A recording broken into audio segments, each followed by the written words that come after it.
Alright, so I've had a lot of deck lists sent to my inbox, and I'm going to try to showcase what I have. Some of them are very much just ideas. So remember, when you're looking at these, they're meant to be something to stimulate the brain flow and kind of see where other players are going for. So first list we have here is from Michael Garnett, and it's water for the new format. Now, a lot of people love water. I chose to cover this because, well, it's water. All right, and I know that water's always going to be on the back of everybody's minds as a pseudo-relevant deck for players to kind of think about. And wanting to play Moulin Glacier with triple Dragoons is still very much there. I would say that this deck is very much in the tier 1.75 to like tier 2 category. I wouldn't say that it's spectacular, but nonetheless, it is still something that you'll be able to play and disrupt the opponent quite honestly very easily. So we have one copy of Moulin Glacier, and then we have two copies of Gamma Seal, attributing over a Trigate, breaking your opponent's sleeper. Very good. Stopping your opponent's IP Masquerena, also pretty good. We have two copies of Mermail Abyss Megalo for the OTK push. Triple copies of Abyss Steus.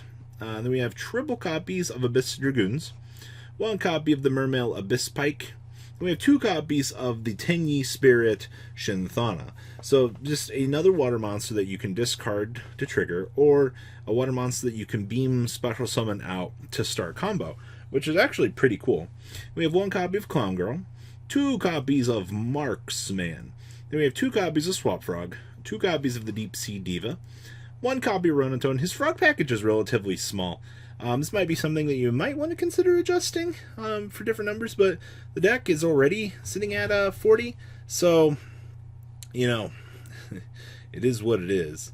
Alright, then we have two copies of Heavy Infantry, triple copies of the Mr. Atlantean, then we have one copy of One for One, triple copies of the Moray of Greed.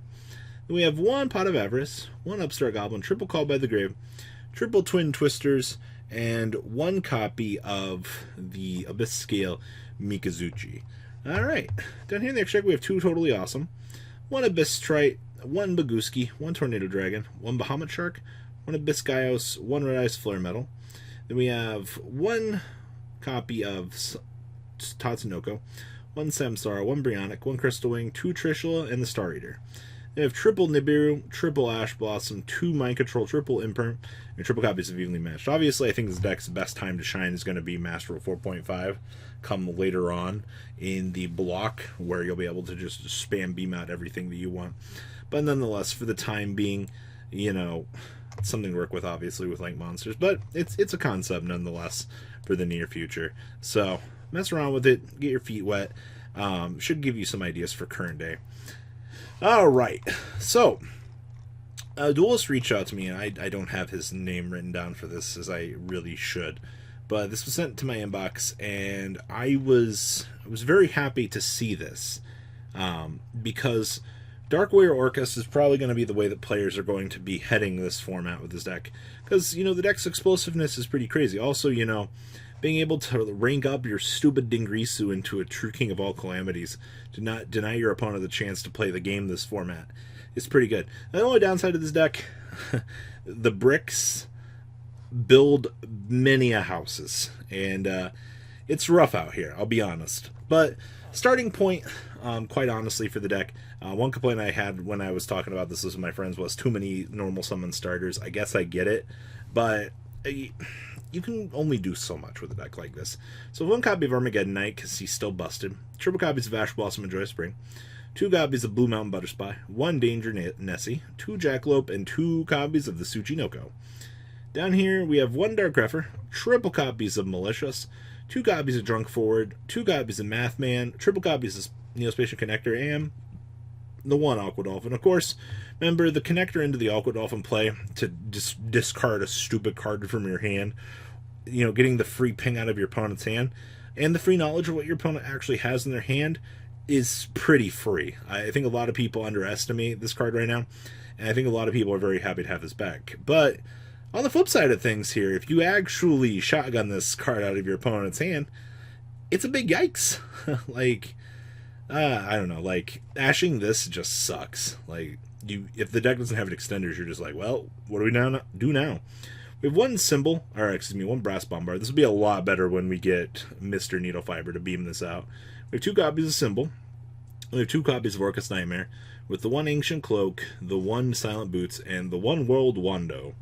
Spells, we have triple Lord Darkness, 2 Called by the Grave, 2 DDR, 1 Phoenix Blade, 1 Foolish Barrel, triple copies of Instant Fusion, 1 Living Fossil, 1 Monster Reborn, 1 Babel, 1 Overdone Burial, 1 Rhoda, and 1 Hornet Drones with the 1 rank up magic. I don't think any deck's going to be really wanting to play more than 1 rank up magic quick launch, but I don't know. I've seen things this format for ratios, and people are trying some crazy stuff out here. We also have triple copies of Infinite Impermanence, 1 Crescendo, 1 Fog Blade, and the 1 copy of the Mr. Shade Brigandine. Down here in the extra deck, we have 1 Zeroboros, 1 Longrisu, 1 Unicorn, 1 Phoenix, and 1 Isolde, 1 IP Masquerena, 2 Galtea, 1 Boral Sword, 1 Appaloosa, 1 True King, 2 Dingrisu, 1,000 Eyes, and the 1 copy of Winda. Actually, Winda's viability this format's actually going up a little bit higher as well this format, which is very interesting. So, nice little starting point. Like I said, I don't think this is really the most optimal build, but once again, it's another starting point for what I've seen from players. Alright, this little piece ended up getting first place at a local. There was no result of the numbers. It was just posted on Zodiac. And when I saw this, I was like, you know what? We're going to grab True Draco. We're going to talk about it. Because players do need to understand that this deck, it's basically border stunned. This guy is not even choosing to play border at this point. But let's be honest here. Monarchs Erupt is a very good card for what it actually is.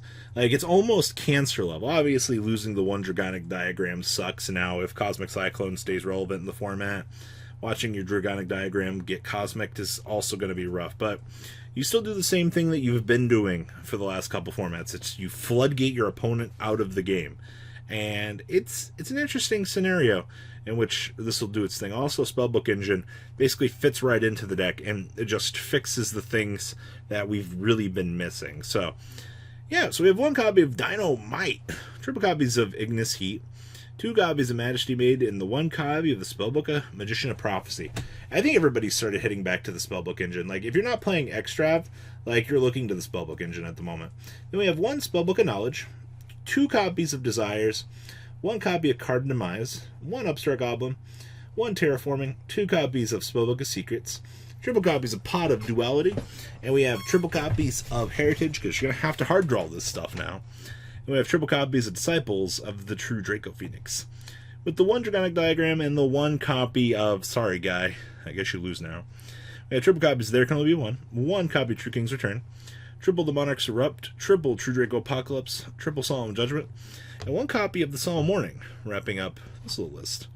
And then, this was a little Monarch concept that was sent to me by Leon Romer. He's like, hey Robbie, I've been messing around with this deck a little bit. It's not the best, but it's another concept. And I like me concepts.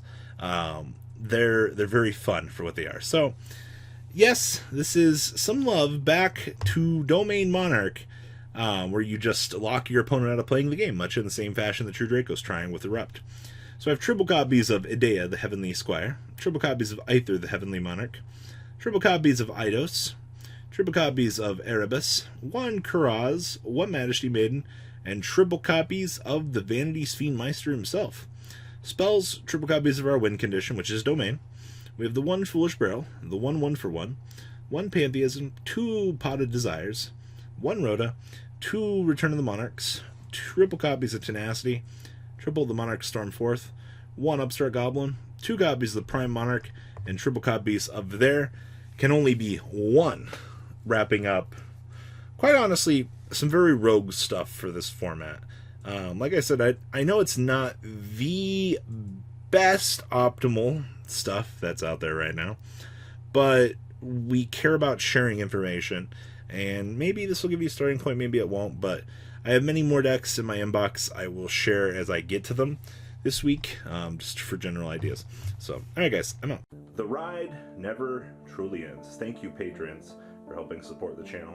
Without you guys, I don't know if I'd still be doing this.